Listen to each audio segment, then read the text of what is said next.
عزتمندو مسلمانانو د افغانستان یو طالب علم تللی و دیوبند مدرسې ته. ډېره زبردسته واقعه ده، ټوله واورئ او ډېره د عبرت نه ډکه ده.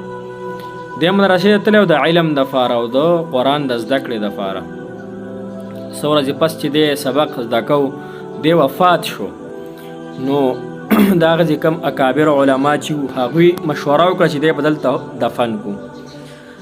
هلته یې دفن کو او شپږ میاشتې پسې د دوی کور ته سوال جواب لاړی. لکه څنګه چې اوس دې زمانه کې موبایل دی او سړی دلته ناست په امریکا کې د هغه خبر هغه ته میلو شي، دغه رنګ یو نه وه هغه ټایم کې زمانه کې موبایل دا شي نه نو کور ته ولا سوال جواب وکړو، خو دغه سوال جواب کې شپږ میاشتې ولګېدې.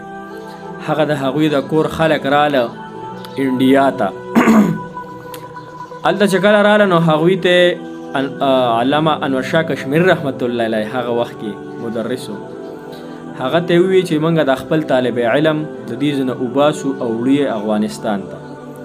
نو هغه ورته ډېره زاري منت وکړو چې دا مو وباسي. شریعت مسله داره چې کوم ځای کې یو مړی خښ کړی شي نو هغه ځای نه به یې نه وباسي، هلته به دا دفن وي.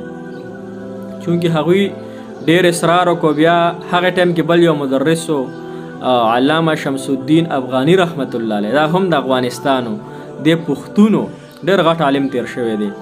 د ته وی چې ته هم پښتون او ستا دا کم د افغانستان مېلمانه چې دي د کم طالب علم پسې چې راغلي دا هم پښتانه دي، نو دې ته په خپله ژبه کې پوهه کړه، دوی په خپله ژبه کې پوهه کړه چې دا طالب علم دلته فری دي. نو علامه شمس الدین افغاني رحمت الله علیه ورته وفرمیل چې صاحبانو دا مړی دلته کې فری دی، دا طالب علم دلته کې فری دی او د الله جل شانه پټ رازونه مه لټوئ، دی فری دی. نو هغې د افغانستان مېلمنو ورته وویل چې نه مونږ خو به یا دا طالب علم وړو او یا به موږ غونډه کم چې زموږ خانداني خلک دی دلته به طالب علم څه پاتې کېږو، دې دوو کارونو کې به یو کېږي. بس هغې ولې اجازت ورکړو. کله چې هغه طالب علم راویستو نو عزتمندو مسلمانانو د هغه د قبر نه یو خوشبو راچوته شوه، د مشکو خوشبو چې هغه خوشبو دوی چېرته نه وه کتلې. هغه چې کله افغانستان ته وړو نو کله چې د پېښور باډر ته ورسېده نو هلته د مشکو یو خوشبو راچوته شوه د هغې مړي نه، طالب علم نه. نو هغې پولیسو ورته وویل فوج ورته وویل چې موږ به دا صندوق لټوو دی که تاسو مشک دا سمګلینګ کوئ. هغوی ورته چې نه کوو دا طالب علم دی انډیا کې وفات شوی موږ راوړو. هغوی نه منله.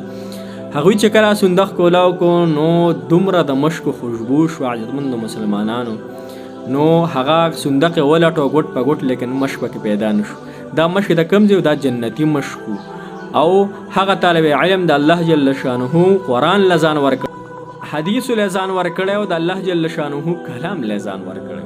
نو چې موږ داسې عملونه وکړو، داسې تیاري وکړو چې هغه دغه رنګې زموږ هم د قبرونو نه او زموږ د وجودونو نه خوشبویانې خیږي. هسې نه چې قبر ته لاړ شو او زموږ هغه حساب کتاب را سره کېږي او پته نه لګي چې عزرائیل علیه السلام به راته څنګه شکل کې راځي. نو داسې نه ده کول پکار، داسې عملونه وکړو، داسې ځان تیار کړو چې د الله جل شانه مخکې کم از کم څه خو پېښ شو که نه چې الله جل شانه دا مې ستا د رضا دپاره کړي، او خپل بچي کم از کم عالمان کو، حافظان کو، قاریان کو، د دین داعیان کو، ځکه چې دغه خلک به زموږ په کار باندې راځي. نور دنیادار بچي زموږ په کار باندې نه راځي، دغه دیني بچي به راځي. الله تعالی دې موږ او تاسو د عمل کولو توفیق رانصیب